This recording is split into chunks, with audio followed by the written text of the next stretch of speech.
I am Shali, Assistant Professor, Postgraduate Department of English, Don Bosco College, Kottayam. I want to make you a short presentation about some important aspects in the Ability Enhancement Compulsory Course Environmental Studies and Disaster Management, and the textbook is Ecoscapes for the second semester BA English Literature students. And this specific chapter is relevant because it is newly added to the syllabus, and this can be asked as an essay question or as a 4-mark question. And let us directly go to the topic, and the topic for today's discussion is the relief procedures.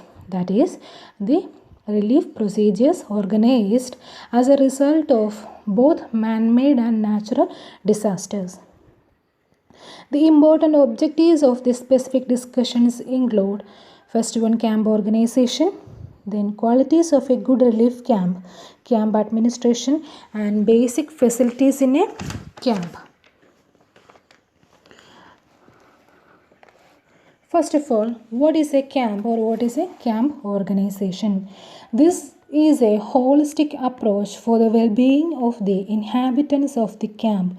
So, specifically, a camp is organized for the well-being of the inhabitants of the camp, and this can be a dynamic process because so many sections are involved in properly arranging or organizing a good camp.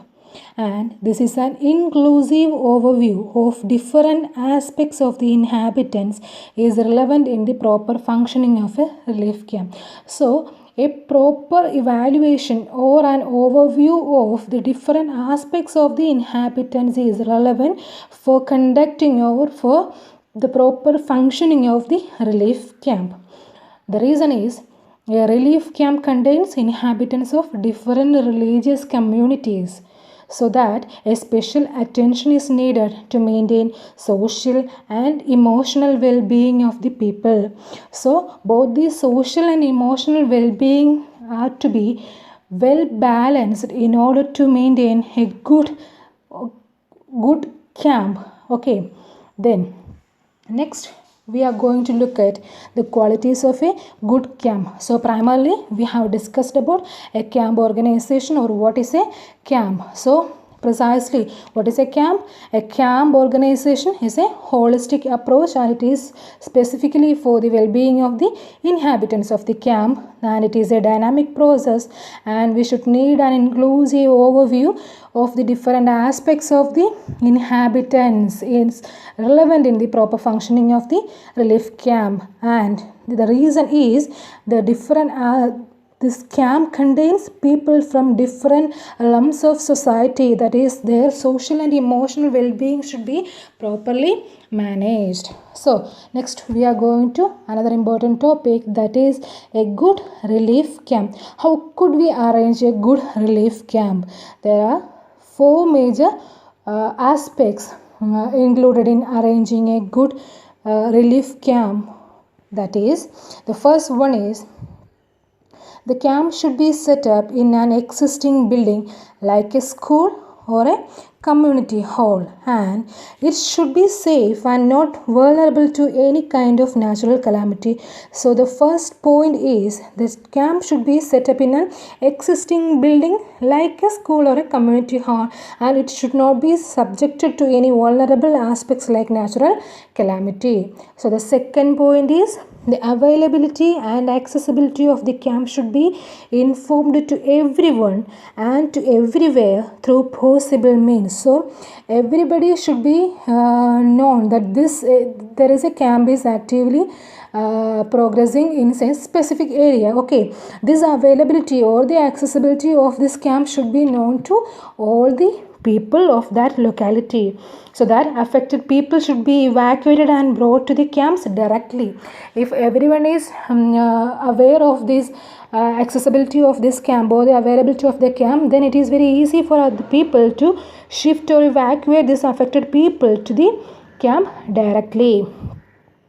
Then the third point is emergency relief materials should be properly provided in the camp. This emergency relief materials include, what are they? Drinking water, food, bedding, baby food and medicine, etc. that these things should provide a long-term health and condition for these people. So these emergency relief material should be properly given to the people, and we should give a good health and properly arranged situation for the inhabitants of the specific camp. Next, the fourth point is control room should be set up in the relief camp, and a proper planning is needed for the effective functioning of the camp. An actively working control room should be implemented or should be working in the specific camp, and a proper planning is needed for the effective functioning of the camp. Okay, then only we can say that a proper camp organization is happened, or a proper camp is organized actively. So these are the four major points. So once again I am repeating the four major points of a good relief camp. The camp should be set up in an existing building that like a school or a community, and that is not supposed to any kind of vulnerability, that is any kind of vulnerable situation like natural calamity. And the second point is the availability and the accessibility of the camp should be known to or informed to everyone in that locality, so that it will be easy for the people to evacuate the affected people to this specific camp directly. Then the third point is emergency relief material should be properly given, and the organization should take care of the health and take care of the good health of the camp inhabitants. Then the fourth point is a control room should be set up in the relief camp, and a proper planning is needed for the effective execution of the camp functioning. In addition to these, there are certain other aspects to be checked while establishing a shelter in that camp, that is depending upon the type of the calamity happened. Okay, that includes to check the roofs and walls of the building where the camp is arranged. Then the proper bedding arrangement should be done with a priority to the old and sick people. Then the camp should be arranged according to the nature of the disaster. And if the disaster is an earthquake, the camp should be in open areas only, because buildings are likely to collapse. So these are the major aspects we have to focus on while reading the qualities of a good relief camp. Next, we are going to look at camp administration. That is the whole organization or the administration of a camp. Who is in charge of the camp, or who is the person who takes care of the administration of the whole camp? And the district collector is the person who takes charge of the proper organization or the whole handling of the camp organized in a specific area, and he will be the camp officer also, and he will coordinate all the activities in that specific camp. And there should be one assistant camp officer, and he is assigned to help the camp officer. The camp officer is the district collector. So there is an assistant camp officer to help the district collector for organizing the whole camp. And the proper order of the camp organization goes like this: district collector and the assistant camp officer coordinates all the activities of the camp. Under their coordination, we have an advisory committee formed with the MLA as the head of the committee. Okay, first of all, we have the ultimate or the primary organizers of the camp as the district collector and the assistant camp officer. They manage the whole camp, and under their leadership or under their organization, we have an advisory committee formed with the MLA as the head, the MLA of that specific area or specific locality, that person as the head of the advisory committee. Then under this advisory committee, we have municipal council members. Okay, the first one is district collector along with the assistant camp officer, then the advisory committee formed with the MLA as the head, then under his control, we have the municipal council members, then we have the local leaders of political parties, parish priest, members of NGO association, teachers, etc. So the lowest strata of a camp organization include the local leaders of political parties, parish priest, members of NGO, non-governmental organization, so and teachers. So there is a four strategies for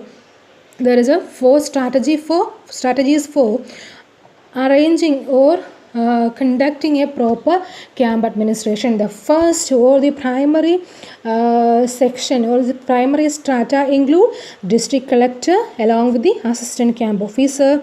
Then the second strata include the advisory committee formed with the MLA as the head of the committee. Then the third one is the municipal council members. Then the fourth one includes the local leaders of the political parties, parish priests, members of non-governmental association, teachers, etc. So this is camp organization. So who is the person in charge of the camp and how is this camp organization or administration strategically arranged? That is important.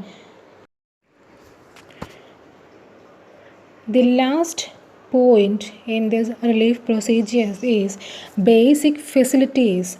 That is the basic facilities available in the relief camp or camp organized in a specific locality. That includes, the first point is proper lighting should be arranged. The second one is proper assessment of water.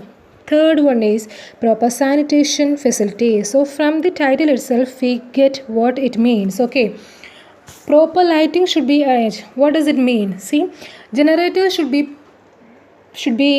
used as power failure is possible during natural disaster. So we all know that power failures are usual in naturally affected areas. So generators should be used effectively, and a trained person should be appointed to supervise the lighting arrangement. So the first point included in the basic facilities is proper lighting should be arranged, and in it we have the generator should be used as the power failures are possible during natural disasters, and a trained person should be assigned to supervise the lighting arrangements. The second point is proper assessment of water, because pure water is an unavoidable factor to maintain good health. We all know that. So it is required, and the available water sources should be considered for effective water management in camp. So a good or pure water is a required factor to everyone, especially in a relief camp. So it is required, and the available water sources should be considered for effective water management in a camp. So water availability should be checked, and pure water or drinkable water should be properly given to the camp inhabitants. Third point is proper sanitation facilities. So we all know that the sanitation facility is very essential to prevent spread of waterborne diseases or the soil transmitted diseases. So in order to prevent any kind of disease, whether it is a waterborne disease or a soil transmitted disease, proper sanitation is very, very relevant. There should be one toilet for 25 people and should be minimum 15 meters away from the shelters. So the exact calculation for the availability of toilet in organization camp, that is, there should be one toilet for at least one toilet for 25 people, and the distance to keep the toilet is 15 meters away from the shelters provided. So this is all about today's section.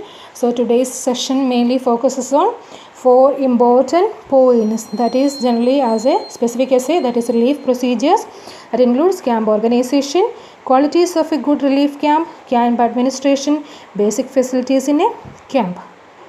Thank you.